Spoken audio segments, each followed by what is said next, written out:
welcome to another amazing episode of Roll or Die. It seems that I get to do the intros with people with great facial hair. Angus Tonkin is a guy Dave Hart recommended that we get on the show a while back. He just keeps bringing up his name. Like this guy, like we're like, do you know who's coming up in the scene? Who do you think we should have on the show who's just like taking the world by storm? And he's like, you got to get Angus on the show. And then, a couple 30 or 40 more shows went by. And then, Angus just keeps smashing people from our gym. So this is the thing. It's about time we had him on the show. Welcome, Angus. Hey, thank you. I'm glad to be here. Speak to you guys properly. But yeah. So awesome. Just give us a bit of background, Angus. How old are you? So at the moment, I am 18 years old, turning 19 in a couple months. So not like some of the older guests I've seen, Dave and others, but might be a bit Hey, different. Dave's still younger than us, Angus, so just careful.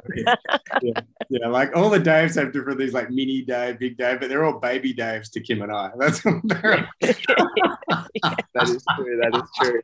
Yeah. And how old were you when you started training jiu-jitsu, brother? So it was 2015, so I was, I think, 11 years old. At Dominance? At Dominance, so always been at Dominance. I remember I had a really close friend since we were 4 or 5 years old, and he'd been training. He just loved it, and I never got started. I was always too intimidated. I'd come watch classes, and then finally I was 11, and then I chose to give it a go. So hooked, just instantly. It was great, and then Dominance and all the guys here never looked back. Brilliant. Dominance has definitely had some proteges in their time, their kids program. You think it's what's so different about that? You think? I know you've not trained elsewhere, but what can you tell us about the kids program that makes it keep bringing out these superstars? The kids program, it's awesome. It's something I'm working on now. Fast forward 7 years now, I'm helping out the kids at the moment. But I just think it's mainly the coaches and just how we just the first thing I noticed when I came to Dominance was just how friendly everybody was. I remember Adele, who you probably know, she was the first one to introduce herself to me, and it was just so.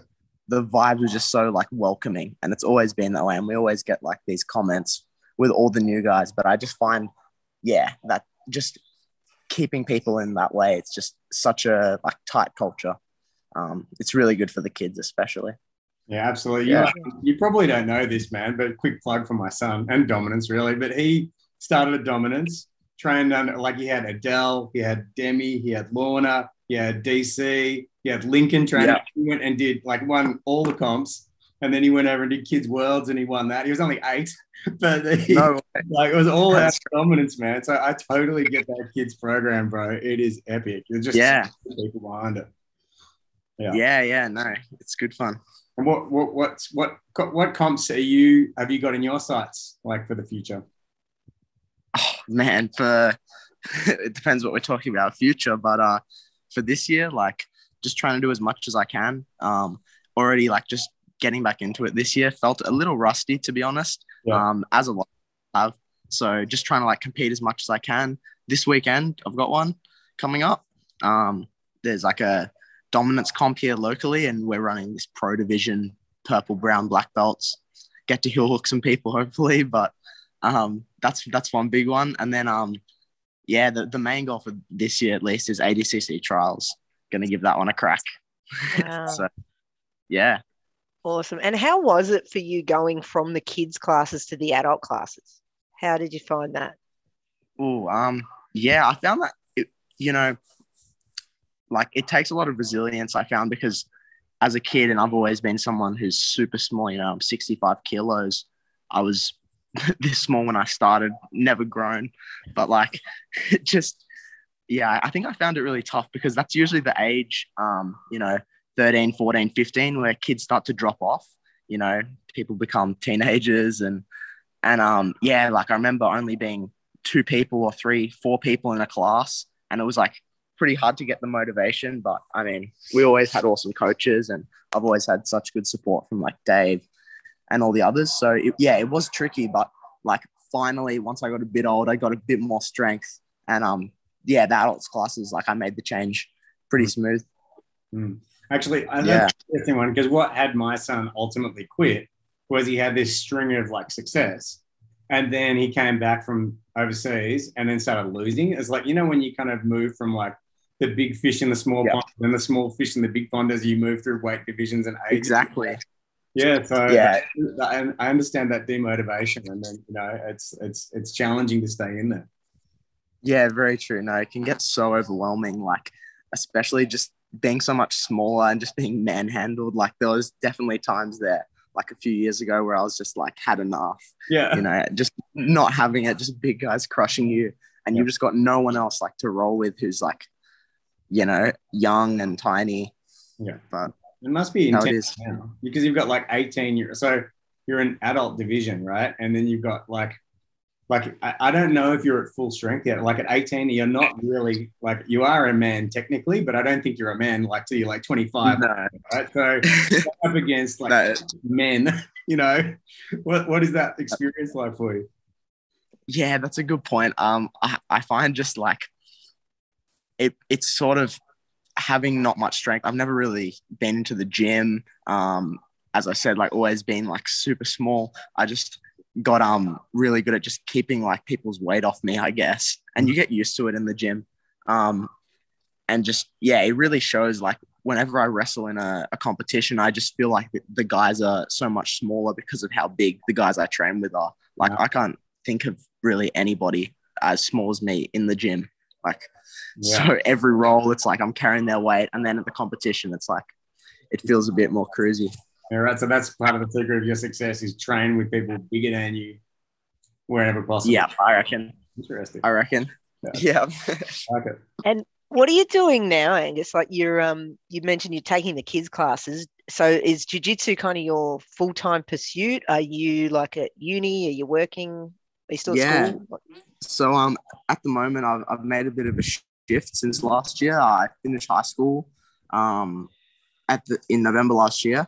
And I'm like, after the last 2 years, just jiu-jitsu is really not even like being the top of my focus, because of just like, as soon as the lockdowns hit and school on top of that, it's been like something I've just thrown to the back of my head. And like finally coming out the other end, it's been like super exciting, because I'm basically just taking a gap year this year. So doing uni next year, I've deferred a course at Melbourne Uni, but the whole year I'm just going to be training full time, just like giving it a go.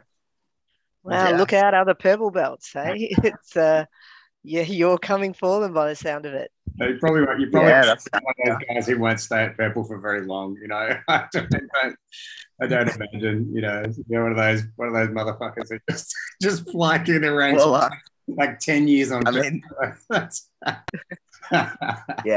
what the year's for. Hopefully. That's awesome, man. That's great. Yeah. What about? Do you think you'll?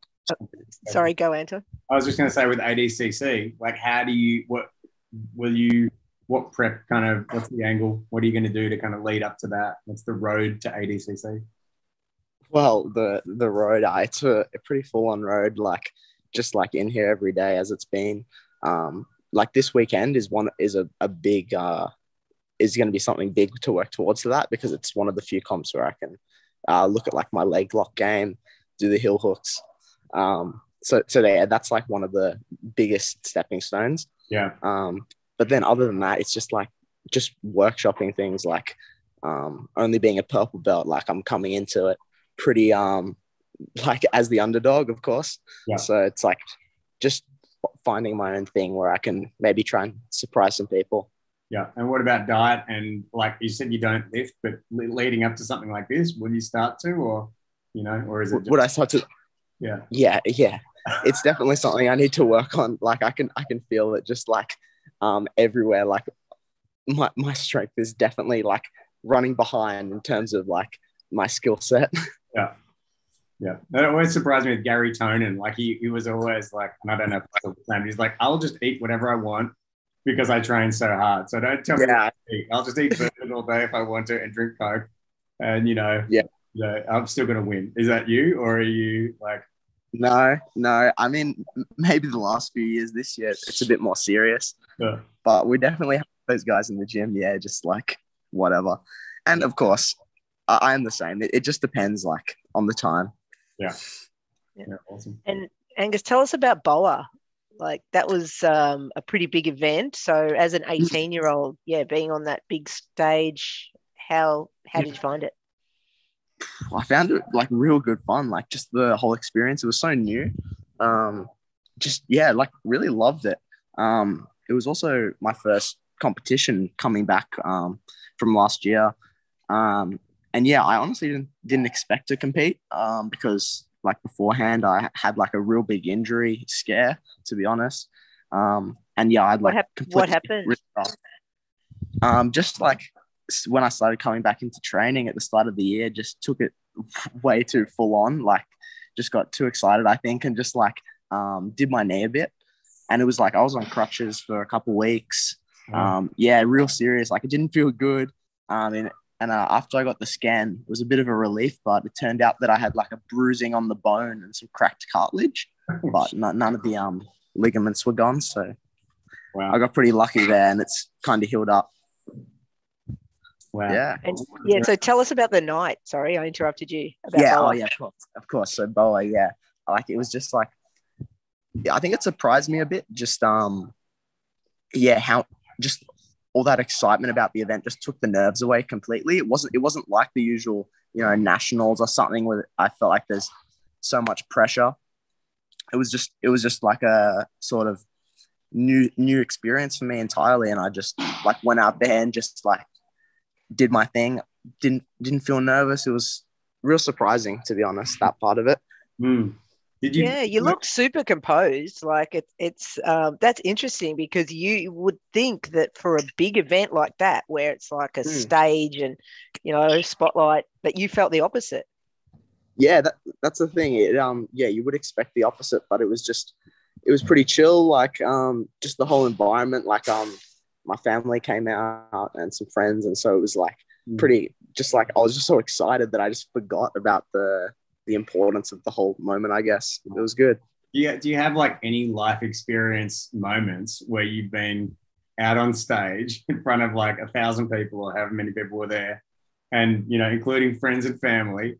Do you have any sort of like, do you do the school plays or anything like that, or is this just like? Never really got into it. Yeah, Jits has been the only thing that's really put me out like that. But no, I just loved it. I always love those sort of like pressure situations. Like, I take to it more than it affecting my performance usually. Wow. And do you engage with the crowd, or do you pretend they're not there?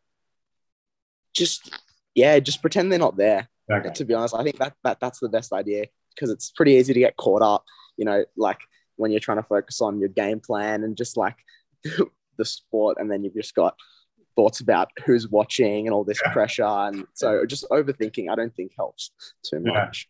Great. Awesome. Yeah. And how was it for you through school doing jiu-jitsu? I mean, you're pretty young, so jiu-jitsu's obviously a lot more mainstream now than it was maybe 15 years ago. Did the kids know what it was? Like, was it all okay, or were you a bit of a weirdo for doing something like that? How was it seen? Yeah, it's seen a bit weird. Like, you always get like bring like 2 gears like in my bag to school. I've got a big duffel bag, and they're like, oh, karate outfit, like like chop. But nah, it. I think they look at the ears and people know. That's a big thing. Everyone was just like, who is this like kid who's just got his ears just like all cauliflower? But yeah, there was a bit of that going on, but it's more like now the UFC is so big and all that, people just understand, and they're more into it. They get into it. And I remember at school even getting like at least 10, 20 kids from school in the gym, like, give it a go. They did their trial, liked it. So that's awesome. Yeah. Shit, man. That's great. Yeah. Like, instead of leading them into the path of come partying with me tonight, man. It's like, yeah, let's do it. That's brilliant. Did you have you ever had to use your jiu-jitsu, like a non-competitive situation, or is it? That's an interesting one. Yeah, like barely. I remember just times at school. Like I had to use it one time. I remember just like some guy like trying to like come after me with a crazy kick, just like psycho. Man, my school was just full of like crazy kids. Like in primary school, I remember we were swinging shovels at each other, like in the woodwork with like saws and all this. But yeah, I remember once at school, but it was pretty calm. It was pretty calm. Yeah, a friend of mine just last night, her daughter got punched in the face by another girl at school, and in front of it, 40 kids, and she ended up joining a gym up in Queensland. She went straight to jiu-jitsu as the anti-bullying, and I think it's great that it's got that reputation. I think, and and they knew that I did it. Like I'm the link, which is great because it feels like I'm contributing to people in the world. Like if they think they're being bullied, they can go and do jiu-jitsu. I think that's a great thing because they're not going to punch people in the face and all of that sort of stuff, man. So it's so awesome for kids in that way. Like it's just so easy to come into something unlike maybe something striking. It's just a bit intimidating for the kids. I think it's awesome how it has that reputation. Yeah, awesome. And are you a relatively new purple belt, Angus? When did you get your purple belt? Yeah, relatively new. So I got graded by Dave in December last year. So I went because I remember before all the lockdowns late last year, there was nationals and pan packs was scheduled. And our plan was basically, because I was still a blue belt, had been for like years, was just to do those at blue. And then they got postponed, cancelled. And then I finished up school. And then next thing, I'm a purple belt and doing my first purple belt comps. Like it's all just gone so quick. Yeah. Yeah. And so you said you were a blue belt for a while, but I mean, it must really only be a couple of years because you're still so young. But it seems that's the belt, well, apart from white, where people quit the most. Would you have any advice for people of how not to quit at blue belt, how to get through to the next stage?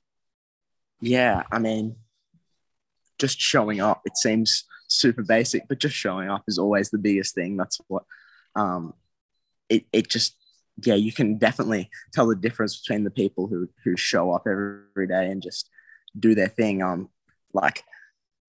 Showing up is number one, and just listening and learning from their experiences. Like there's a lot of people who will come in to train and they'll just come in to win, compared to people who you see, asking questions when people are like beating them, for example, like, what'd you do to me?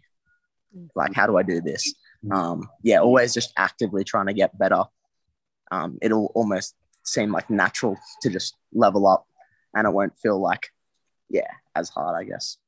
Yeah, I get what you mean. It's very rare that you go to the gym and you come out of it feeling like that was great. I'm really glad I went. You know what I mean? Like that's most of the time I feel like that.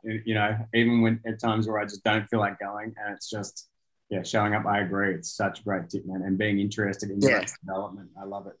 For sure. Yeah. And what else do you do other than jiu-jitsu? Like, what do you do? What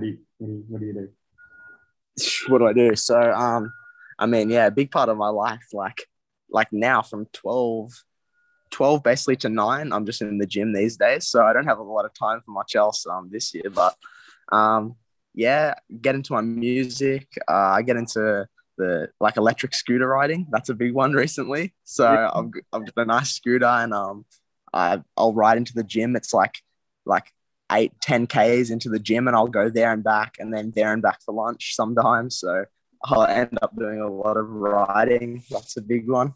Yeah. I can relate. I got an electric skateboard, and the ride to and home from the gym, I get time to prepare myself, get in the zone, and just unwind on the way back home. It's like, and that movement, it just feels so good, man. It's so nice. Yeah, so much nicer than a car. You just get to feel the air out and just really take everything in, for sure. We'll have to get you on Jim so you can be part of the trio. I feel like I'm left out. Yeah. And hey, so you started as a kid and you competed a lot as a kid as well, yeah? Have you noticed much difference between competing as an adult versus competing as a kid? How's that different? I guess like we were talking about before, like the strength thing I found is so big. Just as a kid, and still as an 18-year-old, I never found like I really like got to that level of man strength that the other guys have. So yeah, I feel like I've really just got to find, whereas a kid, I may be able to like manhandle people and use more strength. Like at the adult division, that's something that's really reversed. It's like they have the upper hand on me, so it's forced me to be more technical. And like, yeah, I've seen results just being more technical, where my old approach would just be just, you know, go for one thing and just mad dog it.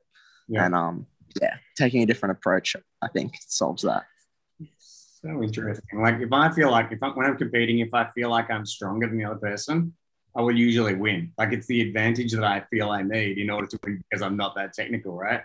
So you've got these guys who are obviously stronger than you, as you're saying, and they're explosive, they're fast, they're going to be technical to some degree, like they're purple belts, and yet you're beating them consistently. So what is the secret to that? How does, like, being more technical, I get it, but like in reality, what does that even mean? Like what are you doing to these people? I mean, yeah, like it's not one thing. It's just being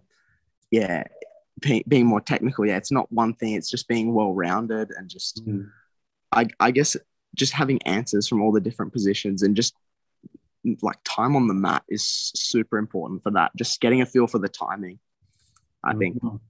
Yeah, I love that. Yeah, awesome. I'm not sure what other questions to ask. I was saying to Anton before, like, you're younger than my kids, man. This is like, that's crazy. I feel sometimes a bit old in these podcasts, but now I'm just feeling even older here, because it's like, wow, this guy's less than half my age. Are you a gamer? Are you a console gamer? Console gamer? A little bit. Recently, like I said, I had my injury and I had COVID, so I ended up having quite a few weeks like off the mat. I ended up getting a Nintendo Switch and getting into the Mario games pretty heavy. Yeah, cool. Like that's been a good pastime recently. Yeah, and I guess, like, I don't know, but you must feel wrecked after, you know, the amount of time you spend in the gym. Do you, like, how long does it take to recover? Are you the next morning when you wake up, do you feel good to go, or are you like some mornings just like, screw this, what am I doing? I need a day off? No, I think all mornings are like that recently, to be honest. Yeah. No, we don't recover here. Basically, we just keep going. Yeah. Man. Yeah. So what's a typical week look like for you? Like, are you training sort of 5-6 days a week? Are you having days off? Are you some days training hard, some days just doing technical? What? Yeah, so for me, like recently, it's just been like every day in here. So 2 sessions, and one I'll usually take a bit lighter, or at least try my best to, and then one I'll pick up the pace and maybe do, you know, 5 or 6 rounds. Yeah. But and then Saturday and Sunday will be my rest days for the most part. But then again, having competitions every week kind of gets rid of that. And like after having BOA and nationals, I don't think I could say I've had like 2 solid days rest since. So no, you're not doing any supplementary stuff at the moment? Like you don't do any mobility stuff or yoga or anything like that? I do. I get into a bit of yoga actually. My mum's super into it. So like we'll do that in the morning before she does work and I go out to the gym. So that's nice. My kids don't do their yoga with me. I do yoga as well, but they're still sleeping. You got to get them onto it. It's so good. I've tried. They hate it. They won't do it with me. It's a very popular patience yet. Yeah. So were your family okay with you doing jiu-jitsu and everything? Like there was no issue, like especially as a little kid, they were totally cool, like go for it sort of thing? Or was there resistance? No, not at all. They've just been like all you could ask for in terms of like supportive parents. Like they just loved it. Like as I was younger, I would always do any sport that I possibly could. And it was like jiu-jitsu, I just found to be so much more fun. And as soon as like they saw I was so passionate, like mum has always been helping me out. Dad barely has an idea of what I do still, I'm sure. He came to like one. Stop doing that jumping again, son, eh? But jumping again today, son. Yeah. That's it. No, there hasn't been any resistance at all. Like they loved it. And yeah, I guess like I remember mum used to be so nervous for the competitions, just screaming and just, but nah, definitely more cool now, and they come along and get into it quite a lot. Yeah, man, that's impressive. What about like that injury, that knee injury? Like, have you had other injuries like through your childhood stuff? Because the young body seems to just recover so well, or even just not get injured. You know, it's pretty amazing. So, what's the injury track record been like for you, having started so young? So I've been all right. I think had I not done jiu-jitsu, it would have been a lot better. I remember about 2-3 years ago getting some like a back issue with my muscles in my back, and that's kind of still persisting, to be honest. Partly because I'm just lazy and won't do my rehab, but you know, just being upside down, I guess my style so much, inverting, like it takes a toll on your back, and having huge guys on top doesn't help either. No neck, inverting so much. No, neck's been all sweet, really. To be honest, never had any broken bones when I was younger. Nothing like that. Like the worst, it's just been like an issue with my back, and then whatever happened to my knee recently. That's it. Would you say that you tap early, like when you know you're done? Do you tap, or are you just I'm hanging in for dear life? I feel like Dave's put in a word there for that question because no, he hasn't. But... he hasn't. Wow. Because you heard it first here, guys. No, that's not as much anymore, but I'm definitely known for taking it a bit too far when it comes to that. Okay. Yeah, no, that was partially the reason my knees giving me so much trouble. But nah, I try to, but it can be hard when you get in the moment a bit. Yeah. And what do you think about like the future of jiu-jitsu? Like a lot of people are talking that no-gi is the future. What do you think? Do you think there's a place for the gi, or do you think it's heading more in that no-gi direction? Yeah, I can definitely see it heading more in the no-gi direction. Obviously, with like the way the rule set works, people just have a thing for leg locks at the moment. It's just like with Lockie and ADCC and everything, like it's pretty big in Australia, just the whole leg game at the moment. But yeah, I can see that dying out. And I'm obviously the gi, there's just so much more to it. Like just like, it's so much more depth I find when training the gi. It's just like, I've got no idea. I'm just like lost most of the time. Compared to no gi, it's a pretty more clear, a lot more clear what's going on. But yeah, I see both being becoming more popular for sure. Awesome. And what about working? Like, are you going to work in jiu-jitsu? Is that your career path? Is that what you're thinking?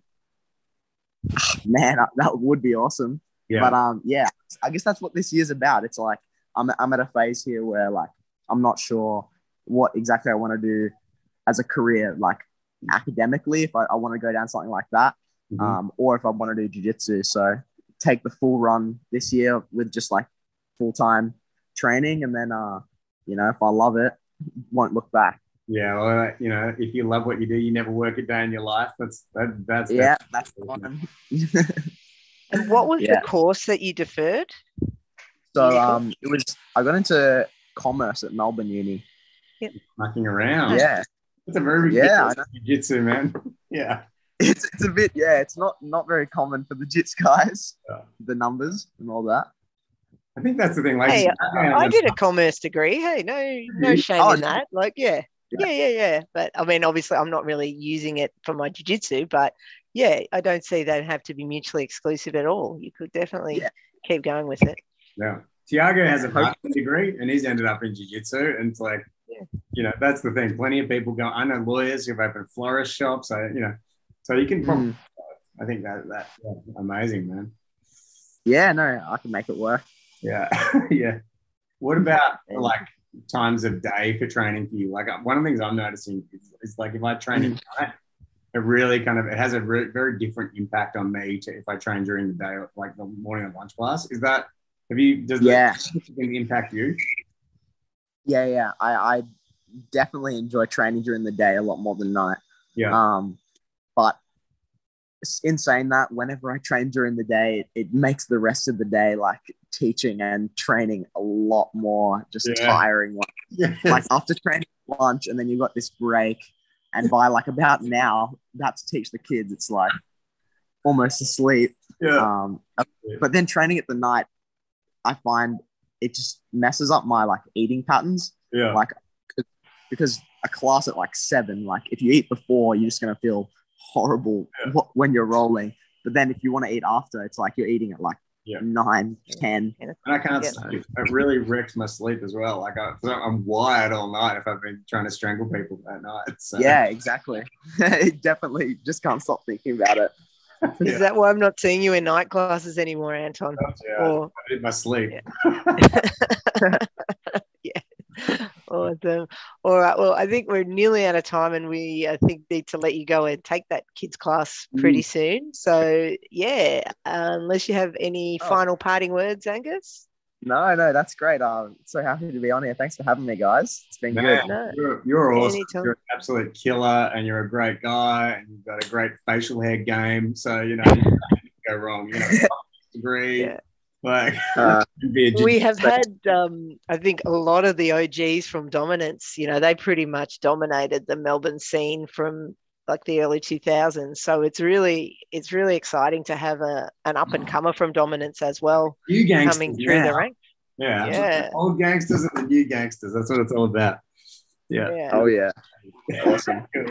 So really looking forward to seeing you on the mats and at the comp scene over the next years, and but hopefully not crushing too many of our absolute people anymore. Hopefully we can get a few wins in. Cross a freaking bone, man. We'll see how we go. All right, awesome. And good luck on the weekend, hey. Take home some knees of those brown and black belts. Hopefully I'll do my best. And come back. Thanks, guys. UPC, all right, or even on the lead up or something like that. Like whatever's good news to share. Come on the show, man. Yeah. Awesome. Sounds good. Thanks for having me, guys. Have a good one. Anytime. See ya. See ya. Bye.